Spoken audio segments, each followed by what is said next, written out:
Boom. Welcome to another weekly edition of the Best Way to Smoke News, sponsored by none other than Cali Gar. And it's being presented to you by Serpo Jr. Big J. When medical cannabis puts a hospital in an awkward position, it goes without saying that hospitals must have the ability and legal authority to dispense prescription drugs. They cannot safely operate otherwise. From a practical standpoint, patients benefit from this reality.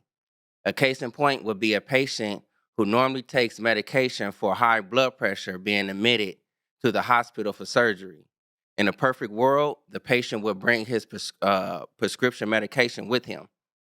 But if he failed to do so, there's a 99.9% chance that the hospital or pharmacy carries the same medication. A quick call to the patient's GP initiates a new prescription and the medication is dispensed. Here's the problem with the medical cannabis. Most hospital pharmacies do not carry it. There's an odd problem in that doctors cannot write cannabis prescriptions in the strictest sense of the term. Doctors can only recommend cannabis. States have different laws regulating how doctors can make such recommendations, but the chances of the hospitalist having the ability to recommend cannabis to a patient who is otherwise a stranger are not too great. That's something new to me right there. I never knew that a doctor cannot give you that prescription. They can only recommend it. That's news to me. Right. Because it's just like when you go in, when everybody was going to get their medical cards and shit like that, though. That was a recommendation. That was a recommendation. Yeah. You know what I'm saying? Yep. Oh.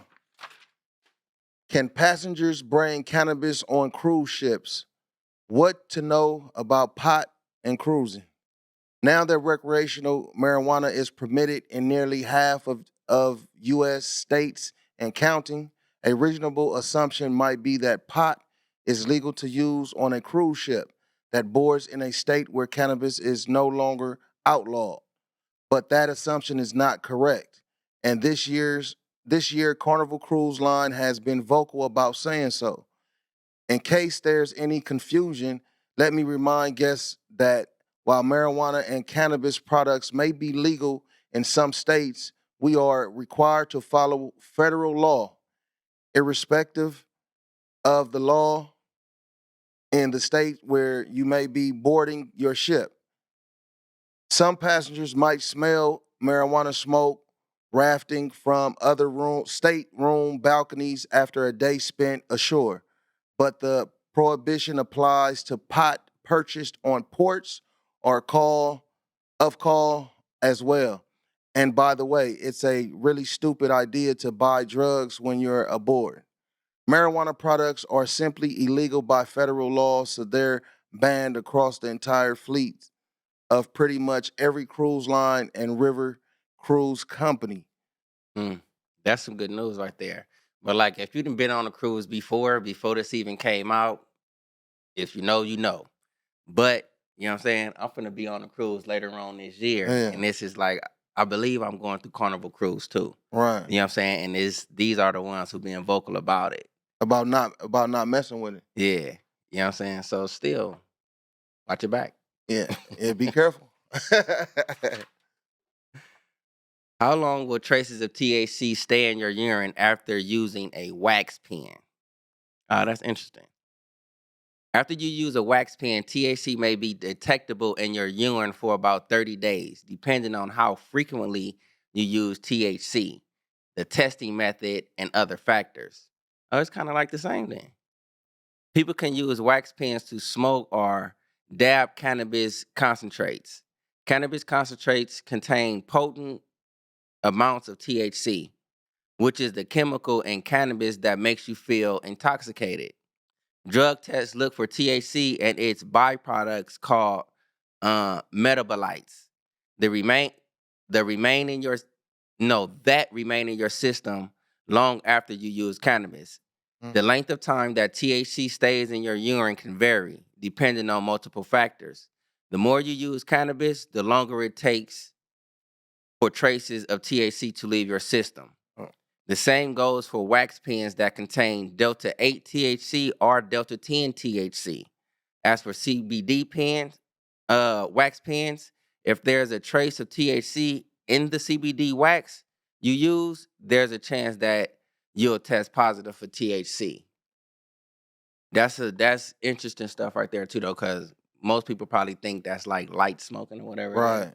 and probably just be smoking away like, no, it's just a pen. You know what I'm Right. saying? But it's actually the same as if you just smoking a Smoking a blunt. blunt. Yep. Facts. Moving on. Justice Department extends public comments period on marijuana pardon certificate application. The Justice Department extended a public comment period concerning its marijuana pardon certifications process that was established under a directive from the president last year. In a notice published in the Federal Register on Tuesday, DOJ's Office of the Pardon Attorney said the comment window will now be open until August 15th, as it requests authorization from the White House Office of Management and Budget to process applications for cannabis pardon certificates for an additional 3 years rather than continue to request approval on month-to-month basis. The department launched the online portal for people to submit their request for a formal acknowledgement of their presidential pardon in March. People who've committed federal cannabis possession offenses or violated the law in Washington, D.C., are eligible for the relief. President Joe Biden issued a pardon directive while also initiating an administrative review into the federal scheduling of marijuana. Late last year, the pardons were processed automatically, but DOJ is also providing certifications for those who want tangible proof of the forgiveness. So that's just saying, we talked about this a while ago, and that's definitely a good thing that this is going on. But it's just saying you got to do your own footwork to get out there and make sure that your shit was taken care of. Mm-hmm. You know what I mean? That's the only way you're going to know if you get out there and, find out. Or, you know what I'm saying, if you just somebody, if you don't like want to go through the process or whatever it may be, shit, you can probably pop up and go to like your local gun store or something and just try to purchase. Yep.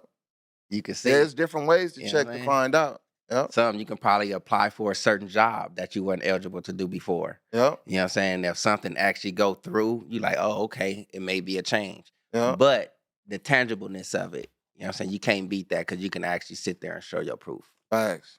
Yep. No. New California ballot measure to legalize psychedelic mushrooms gathering signatures. Californians may soon have an opportunity to vote on legalizing magic mushrooms. What?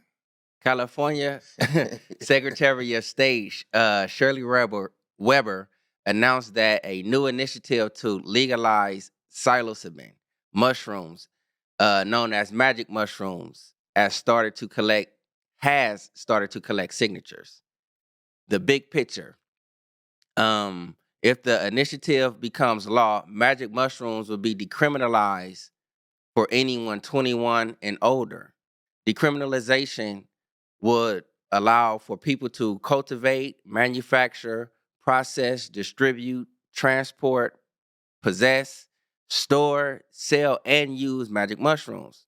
The petition also would decriminalize the use of any edible products derived from the hallucinogenic chemical compounds found in magic mushrooms.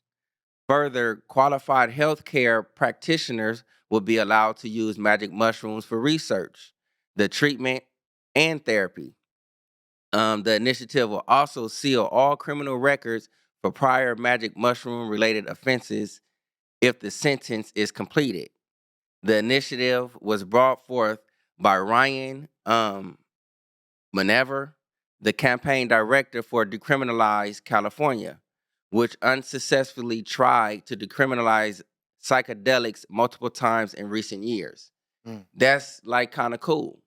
You know what I'm saying? Because like me being an experimentee and I can just say like a microdose or other shit, Right. I hit God mode on that shit. So Uh, pass that's that more than a shit. microdose. No, but real talk though, like if you had any criminal troubles back then, Yep, that's definitely good. if you can look like this is for California, the criminalized California, that little section of whatever it is, you can go like on our local GOV websites, I'm guessing, whatever it may be. Look at the ballot, vote for it, don't vote for it, but this is how we can get this put into play. Facts. That's your weekly news. Turbo Jr. Big J. Hey.